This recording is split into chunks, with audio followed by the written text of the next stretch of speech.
Hare Krishna.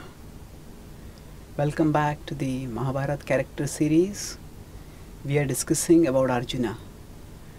The Kurukshetra war is over, where Arjuna has demonstrated unparalleled valor, and he has ensured that Dharmaraj Yudhishthira is coronated as the emperor of the world, and now Arjuna is going to set off on a campaign of the world, of world conquest, to ensure that Yudhishthira Maharaj successfully performs the Ashwamedha Yajna. So Yudhishthira Maharaj had earlier performed the Rajasuya Yajna. So the same king cannot perform the same yajna second time. So, but still, and this time, Yudhishthira had performed earlier the Rajasuya Yajna so that Krishna's glories would be established, because and through that yajna he would ensure that Krishna would be established as the topmost worshipper as the topmost person, the person who received the Agra Puja, the Agra Purusha. Now the devotion of the Pandavas to Krishna was known to people all over the world, and Krishna's glories had also been revealed to the world. Now he was performing the Ashwamedha Yajna to ensure that the world was set on the path of Dharma. Of course, most of the adharmic kings had been killed, but many of these kings had their relatives, had their sons, cousins, or grandsons who had the same adharmic mindset, and further they were also inimical to the Pandavas, and they were likely to disrupt the law and order that was essential for the practice and propagation of Dharma. So for the well-being of people, Yudhishthira felt his duty to ensure that the world was set on the path of righteousness. So the point of these kind of yajnas, although it involves violence and it involves bloodshed, the point is that in this world we cannot have peace without force. That's why often in places there is peacekeeping force. So here Yudhishthira's goal was that if some kings would allow unrighteousness to continue in their kingdom, then that would itself be adharma, and it would lead to further adharma, and eventually violence would come up. So he wanted to ensure that the world was set on the path of righteousness, and so he told Arjuna that actually when you go around with the horse, the Ashwa is horse. So at that time, try to avoid violence as much as possible. Try to avoid bloodshed as much as possible. So Arjuna also took a conciliatory attitude whenever possible. Now actually Arjuna did something extraordinary for Yudhishthira even before doing this most extraordinary thing of world conquest. For doing a sacrifice, a lot of wealth is required. Stupendous amount of wealth. Which of course, what is done with that wealth is it's used to perform the sacrifice, and then after sacrifices, gifts are given and charity is given to the Brahmins, and all the people, citizens in general, are fed sumptuously, and everybody gets benefited. But to do all this, a festival of that magnitude, especially where all the kings from various parts of the world would be coming, it would require huge expenditure. So just the tributes from the other kings would not be enough. So he consulted the sages Yudhishthira about, now because of the huge war, and after the war Yudhishthira had taken many measures for the rehabilitation of citizens. He had established centers for taking care of the widows. He had established places for education, for treatment, and we had practically restored the whole kingdom back. Kingdom that had been devastated, he restored it back after the kind of war that was there, where 18 Akshahunis were killed, and so much of the kingdom would have been disrupted. But Yudhishthira had pumped out generously from the state treasury the resources required for ensuring that the country was, that his kingdom was rehabilitated, restored to proper level of living. But now for the further performance of a sacrifice, he did not have wealth. So the sages told him that in the north there is a vast reservoir of wealth that is there. Long ago there was a king named Marath who had performed who had performed severe austerity to please Lord Shiva. Lord Shiva is the Lord of Durga. She is the goddess of the material world, and she is also the bestower of material opulence. So when he performed that sacrifice, Lord Shiva had given him practically a mountain of gold, and he had used this to make gold utensils and gold containers and everything, and practically all the paraphernalia had been made of gold. And the sages, the Brahmins who had come for taking charity, they had accepted paraphernalia so much that they took a little and left. Now we may think this is impossible. How is it possible? But the point is that even now we get gold, some quantity of gold from the earth. How does it come? And what determines the quantity of the gold that comes from the earth? We may give some complex geological processes that lead to the production of gold. But ultimately, these things are controlled by the Lord. And when the Lord is pleased, He can give profuse quantities of resources. So now the Lord or His representative, like Lord Shiva, He can create these things abundantly. So even soil productivity, for example, or the cow's milk productivity, these things vary depending on time, place, circumstance. So we cannot assume that what we are able to perceive or experience, that is what is the reality throughout. So there was stupendous amount of wealth, and that wealth had just been left as it is. So he told that now that was a remote. Now that kingdom which had been there, it was now far in the remote, inaccessible areas. So he told Arjuna, Yudhishthir, it was told by the sages, Brahmins, that send Arjuna and he can go there and get the wealth. Now actually, when Arjuna went there and he brought back huge quantities of wealth, more than enough for the sacrifice. Now for getting this wealth, it is said that Arjuna got the name Dhananjaya. Dhana means wealth. One who got the wealth, Dhananjaya. Now the question comes up, actually normally a person gets some glorious name because of doing something glorious. Now yes, getting wealth maybe seem to be glorious, but isn't wealth a material thing?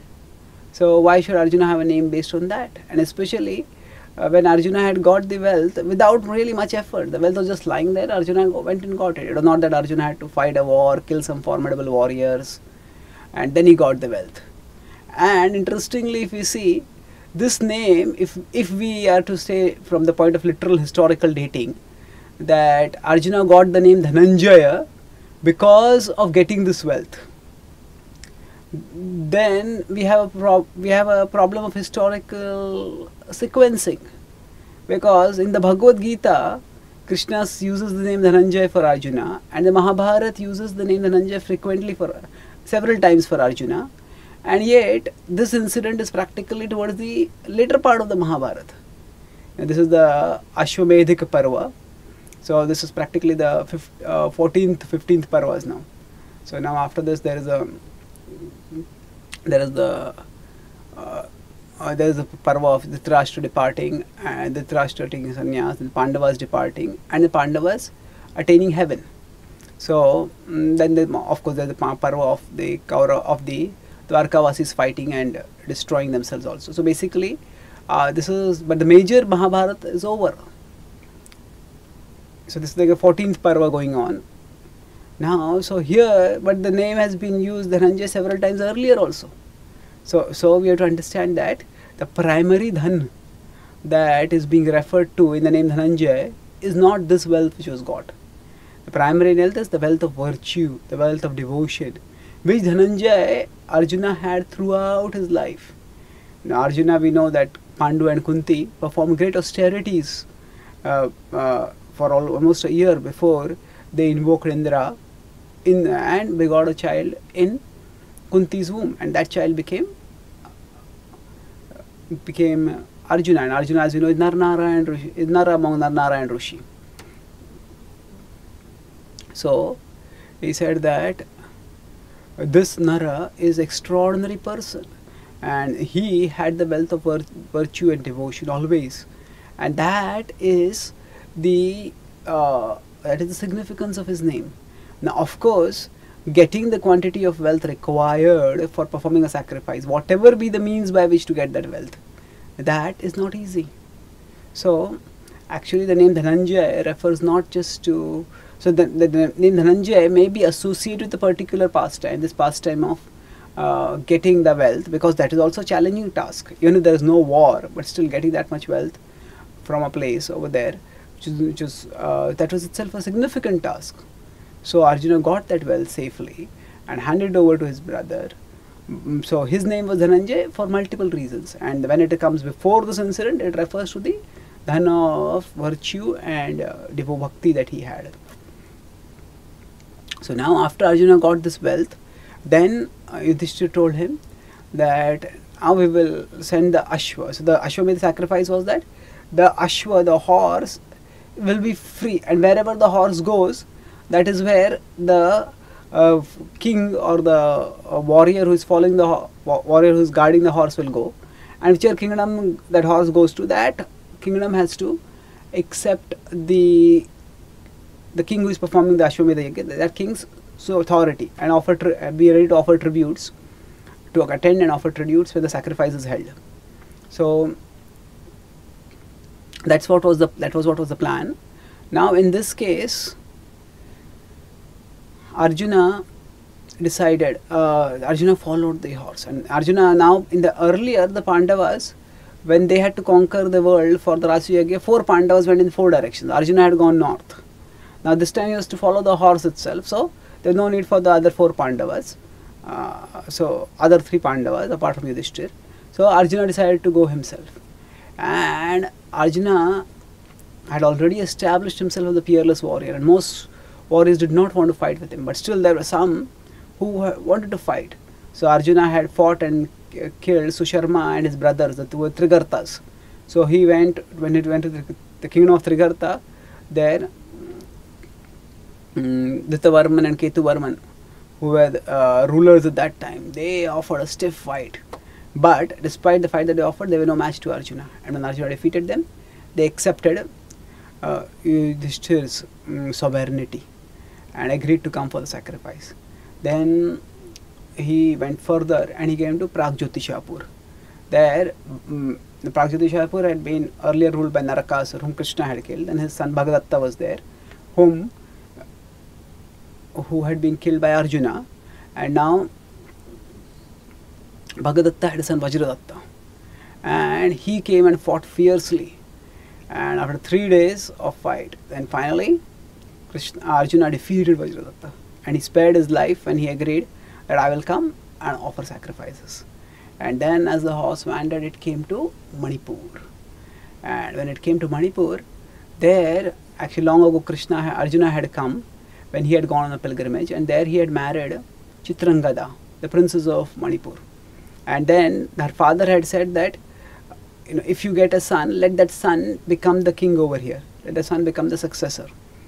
And so that had been the agreement, and that's why he had stayed there only in the kingdom, and he had not participated in the Kurukshetra war.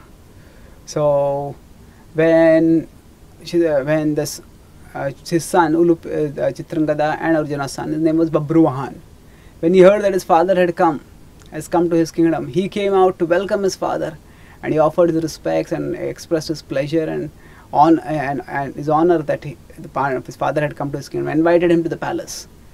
Now Arjuna's response is most unexpected over here. Of course, Arjuna is a Kshatriya, and he wanted to see the Kshatriya prowess of his son. So in that sense, it's understandable. So Arjuna told, why are you acting in such an unkshatriya way? I have come another king demanding subordination. How can a Kshatriya accept subordination like this? If you have any heroism, stand and fight with me. So Babruvahan, he had met his father for such a long time, and he had no desire to fight. But when again and again, Arjuna made the same point. How can you be cowardly like this? If somebody comes to attack your kingdom, you must be competent to defend. Be ready to fight. So then Babruvahan agreed. And then he mounted on his chariot, and Arjuna mounted on his chariot, and they started fighting. So before that, what Babruvahan did is, he asked his soldiers, catch this horse. And then he said, oh, this horse seems to be just guarded by some women. There's no one to protect this horse. Arjuna became incensed. So now, sometimes in the war, things could become very fierce. So as they started fighting, now when they are fighting in dead earnest. So Babruhan shot arrow after arrow. Arjuna countered the arrows. Arjuna was at one level pleased to see the valor of his son. But then things became in dead earnest, and Babruhan shot a fierce arrow that just penetrated through the defenses of Arjuna and pierced into his shoulder. And it went into his shoulder, and Arjuna's well-built frame shook. And Arjuna almost lost consciousness. He caught a pole on his chariot and stabilized himself. He said, excellent, excellent. He said, I am pleased with your archery skills. Stay and fight now. And then Arjuna started using his full vigor and he started shooting arrow after arrow. And of course Arjuna was a champion archer, and he destroyed Babruhan's chariot. He killed his horses, and Babruhan was now carless, horseless, but he was also fearless. Although he was in the ground, he kept fighting arrows, shooting arrows from the ground. And finally he took a celestial steed, which was ornamented with a celestial dart, which is ornamented with jewels. And he put it on his bow and invoked mantras and shot it. And it just sped with lightning speed and charged into Arjuna's chest. And right in front of all the soldiers, Arjuna just fell from his chariot onto the ground and is completely motionless, almost like dead. Babruhan dropped his... Babruhan had also been wounded in the war, and when he saw his father had fallen dead, the emotional impact of that was so much that he also, because of his wounds and because of his grief, he also fell unconscious. He says, alas, alas, what have I done? He was thinking. And after some time, he came back to consciousness. At that time, Ulupi was still there waiting. Actually, when Ulupi is another wife of Arjuna, whose son Iravan had been killed in the war. Now actually what had happened slightly before this was, when Arjuna was goading Babruhan to fight, and Babruhan was reluctant. So at that time Ulupi also appeared over there. And Ulupi told him that I am a Naga goddess and I am also your mother, and I have come here to tell you what will be best for you. So now your father has come here, and if your father desires that you should fight with him, then it will be best for you to follow his instructions. This is what I also desire. And we looked at his stepmother and he thought, and he had agreed. But now, when such a disaster had happened, he had killed his own father. He was horrified. And he looked at Ulupi. Ulupi was just looking gravely at him without saying anything. He says, oh, why? So he just caught his hand in his head, and Babruhan said, what a terrible deed I have done. I have killed my own father. What atonement can I do for this? Indeed, there is no atonement except giving up my own life. And where Arjuna was lying motionless on the ground, Babruhan sat next to it. So Arjuna was not just motionless, Arjuna also seemed breathless. There was no breath. He seemed for all practical purposes dead. That's why Babruhan was devastated, and he sat down in a yogic posture to do Prayavrat, to fast till death. And soldiers who had been watching, they ran into the palace and they told Chitrangada the news. And when Chitrangada came and she saw her husband lying on the ground like dead and her son about to fast to death, she was horrified, shocked, devastated. And with tears in her eyes, she came and fell in front of Arjuna, and she looked at her son, and then she saw Ulupi in the background. And she had got the news that she had been horrified. Why did my son fight with my husband? And then she had got the news that Ulupi had told her. So then she told Ulupi, oh lady, you are a goddess. You are a goddess. Please revive my husband. Please revive our husband. He said, how did you cause a fight to take place let a fight to take place, or cause a fight to take place between the son and the father? And if Arjuna had offended in some way, Then as a wife you should have forgiven him. How could you have caused the death of your husband? Of our husband, please. You have mystic powers, you are a goddess. Do something, save her. Save our husband. So Babruvahan was also racked by regret from within. And he looked at Ulupi, and Ulupi smiled, and she said that fear, do not fear. He is not dead, pointing to Arjuna. He says, even if it appears to be so, a fresh ray of hope and joy emerged in the heart of Babruvahan and Chitrangada, and they looked at Arjuna again. He said, in fact, he is a sage of indestructible soul. Not even Indra can kill him. Then she took out a jewel and she told Babruvahan, take this jewel and touch it to Arjuna's body. And she had this was celestial jewel. She took it to Arjuna's body, and just as soon as she touched the body of Arjuna, Arjuna immediately became conscious. And both his wife Ulupi and his son Babruvahan, both of them became overjoyed. And then they turned to seeing this, Arjuna was surprised. Why am I lying on the ground, and why are my two wives here, and what is happening? So he looked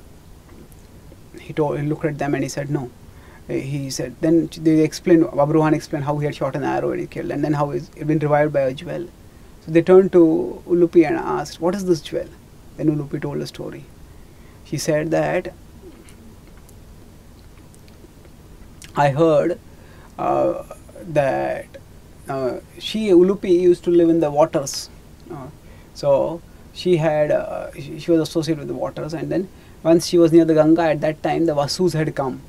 Now Bhishma was one of the Vasus. So the Vasus had come and they said that this wretched Arjuna has killed Bhishma unfairly. And they were telling this to Ganga. Bhishma was also the son of Ganga. He says, your son has been killed unfairly, and that's why we are going to punish him. As a punishment, we will kill him. And now, of course, now Bhishma's killing was not sinful because Krishna had sanctioned it, and Bhishma himself had wanted it that way. And not only that, Bhishma that was what was the ordained destiny. But the Vasus felt that way, and the Vasus were powerful. Now we have to understand that the demigod agents of the Lord are not perfect. They also have their feelings. We see Arjuna, sometimes Andhra becomes angry, as he did in the Govardhan Leela, and he wanted to destroy the Rajavasis. So although he is a representative of God, there he was not acting as a representative of God. He was acting inimical to the will of God, or independent of the will of God. So the Vasu's judgment is not necessarily the Mahabharata judgment. It is not necessarily the scriptural conclusion. But they felt that Arjuna had sinned, and therefore Arjuna has to be punished. Now it is true that the killing of Bhishma was by non-standard, by means that were non-standard in Kshatriya culture. So Shikhandi was there and Arjuna was shooting from behind Shikhandi. So they had decided that he should be killed. So then Ulupi was panic struck and she ran to her father and told her father what she had overheard. And then her father went to the Vasus and explained the whole situation and begged that they not cause his daughter to become a widow. The Vasus also knew that their anger was there, but then Arjuna's cause was also genuine because he was working for Krishna. So the Vasus said that yes, he is like a son or a grandson who has killed his father. So he has killed his grandfather. So he will also have to be killed in the same way. And he has a son, Babruvahan, who is matchless in valor and power. And Arjuna in a war will be felled by Babruvahan. And in this way, our word will come true. And now, her father came and told her, and then the father told about this jewel. He said, this jewel has the power to bring the dead back to life. So that's why I brought this jewel with me, and that's why I had caused Babruvahan to fight with you. So whatever sin might have been there because of the killing of Bhishma, now that has gone. So Arjuna heard the story and he approved what Ulupi had done. Then Babruwan invited Arjuna to come and stay in the kingdom and stay with both with his two wives for some time. Arjuna said, "No, I am on a mission. I have to serve Yudhishthira, and that is my foremost duty right now." And then Arjuna departed from there. So Arjuna went further and he came to the kingdom of Saindhava, Sindhu kingdom. So there, now Sindhura Jayadratha had been killed by Arjuna, and the other Sindhu warriors were angry with Arjuna. They came out and started fighting.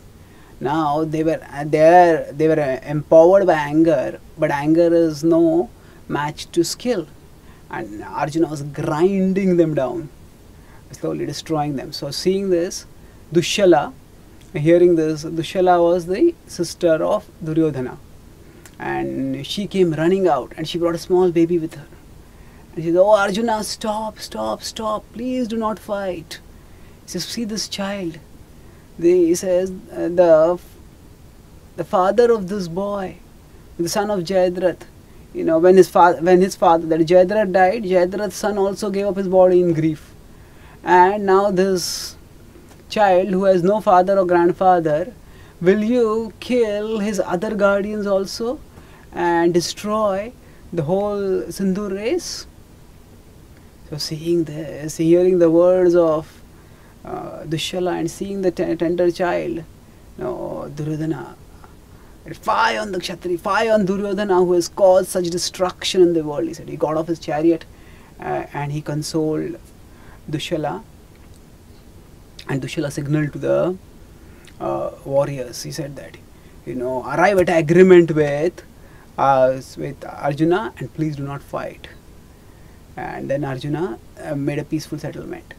And then he went to the kingdom of Rajagriha. Rajagriha had earlier been the kingdom of Jarasandha, where Arjuna, Bhima and Krishna had come to, and Bhima had overpowered Jarasandha in a wrestling match, fought for 27-28 days. And then after that, so here in Rajagriha,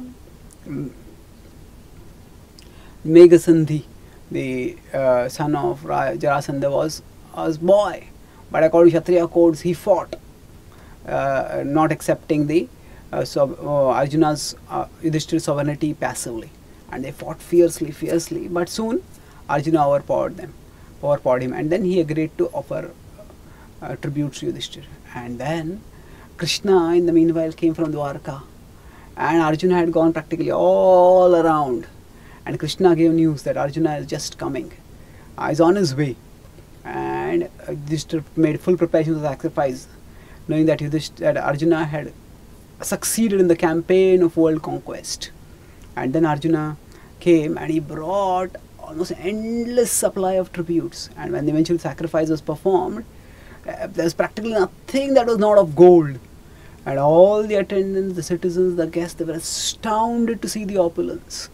And seeing such enormous opulence, Vyasadeva told Yudhishthira that whatever sacrifice quantity of things, paraphernalia is used for the sacrifice, offer 3 times of that. And if you offer 3 times of that, in one Ashwamedh sacrifice, you will get the results of 3 Ashwamedh sacrifices. And in this way, Arjuna, once again, as he had done before the Kurukshetra war, by helping in the Rajasuya Yagya, as he had done in the Kurukshetra war by killing most of the formidable warriors, and similarly he did at the end of the Kurukshetra war, at the time of Ashwamedha Yagya. This way Arjuna was himself a great warrior, and he did great feats in the service of Krishna and in service of Yudhishthira, who was himself a great Dharmaraj and a great devotee of Krishna. Thank you very much. Hare Krishna.